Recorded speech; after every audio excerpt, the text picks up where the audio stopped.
So this is lesson number, what are we in here? Lesson number 75 in Algebra 2, factorable denominators and sign changes.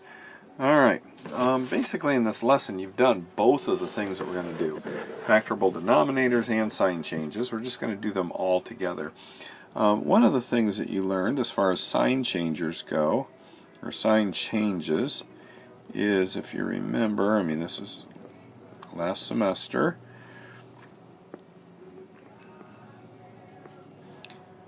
alright, when we have one of those, we cannot combine these two fractions because these are switched around.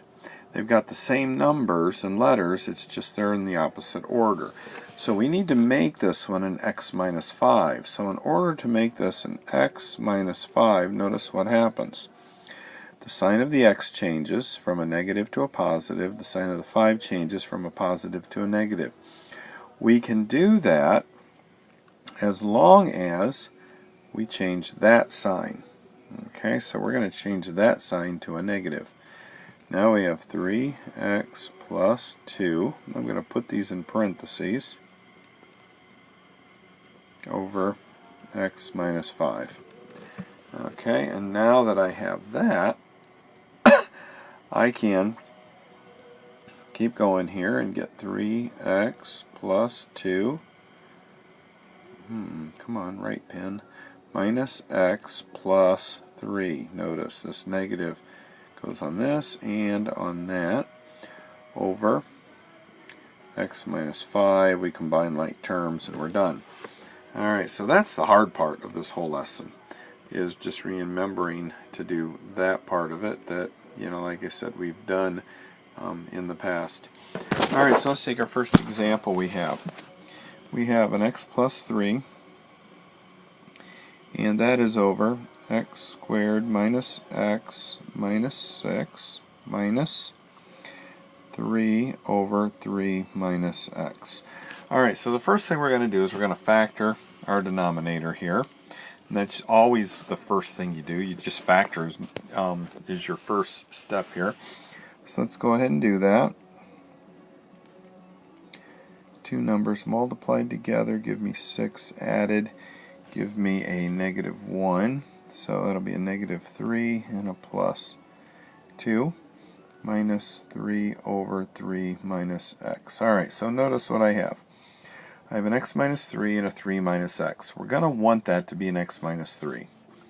So we're going to switch that to an x minus 3, and we change that to a plus. So we just change this sign to its opposite, and we can change these to their opposites. So let's take my numerators and my denominators. I don't know where that little funny looking thing came from.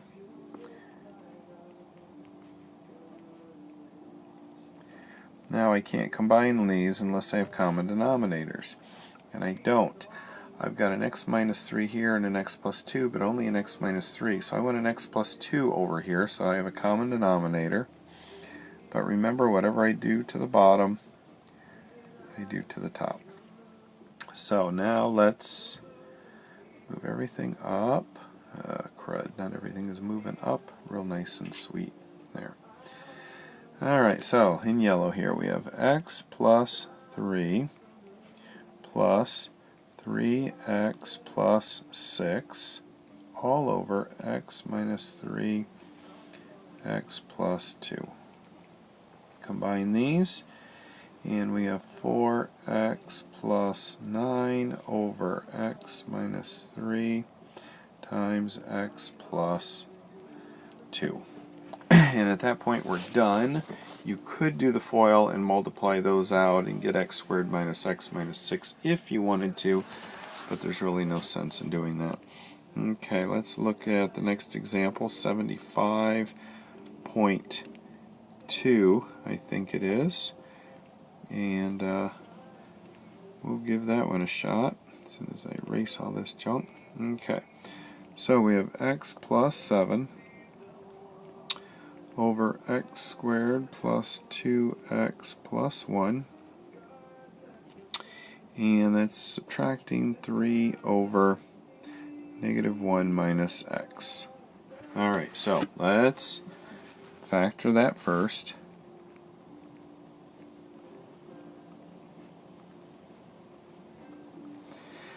Two numbers multiplied together give us 1, added give me 2. It's going to have to be an x plus 1 and an x plus 1, isn't it? And then we have minus 3 over negative 1 minus x, and we want to switch that to x minus 1. Actually, it switches to x plus 1 because we're changing this sign and this sign, so when we change both of these signs, we also have to change the sign there. So let's go ahead and in red, make this an x plus 1. Sorry, I couldn't erase for some reason. It wouldn't let me. All I can do is scribble. So that's an x plus 1. Now I look over here and I see what else am I missing. I'm missing another x plus 1. Now I have common denominators, so I'm going to put my numerators together.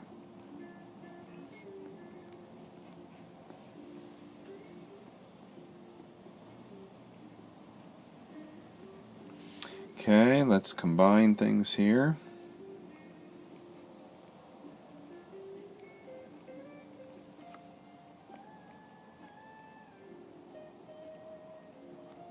Okay, see if I can move this stuff down. Got all this stuff it doesn't want to move. Okay, so this is what we're left with. Let's keep going here. X plus 3x is 4x, 7 plus 3 is 10 over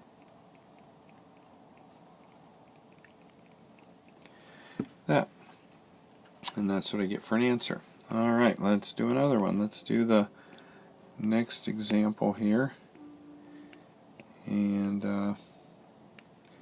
get started here. As soon as I erase all that, we have x minus 3 over x squared minus 2x minus 15 plus x plus 2 over x minus 5. Alright, so let's go ahead and reduce this. So we have x minus 3 over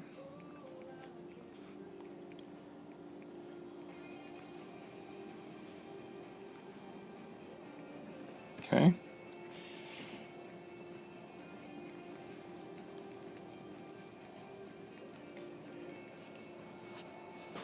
Okay. Now in my book, there's a mistake here. I don't know if there is in yours, but I'm just going to keep going with what I've got here. Ignore comparing what I'm doing with what the book's doing because they've got some things messed up. Notice this and this are the same, so I don't have to make any changes there. So I just look and see what I'm missing, and I'm missing an x plus 3 here, and I'm missing an x plus 3 there. Okay, so now I'm going to put everything together.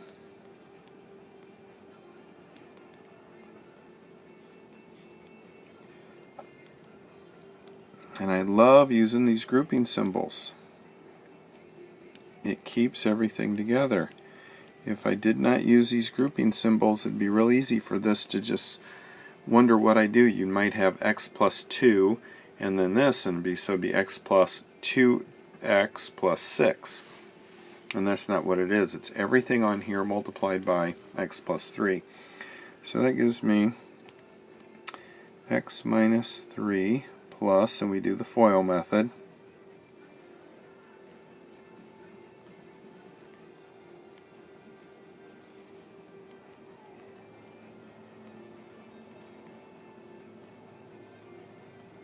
okay, this right here is me taking these two and multiplying them.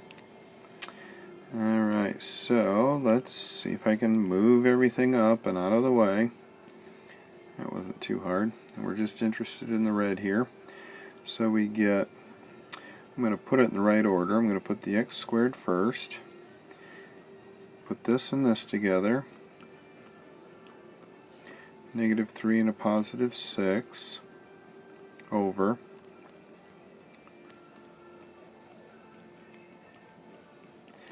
and you get that for an answer. And that's it for lesson 75. So just take your numbers, or your numerators and denominators, and factor them, and make sure that the right hand side part is written just like the left hand side. So if it's x plus 4 on the left hand side and negative 4 minus x on the right hand side, make sure you switch those by changing the sign right here as well, and then you can have common denominators and go ahead and solve it. Alright, so that is it for lesson number 75.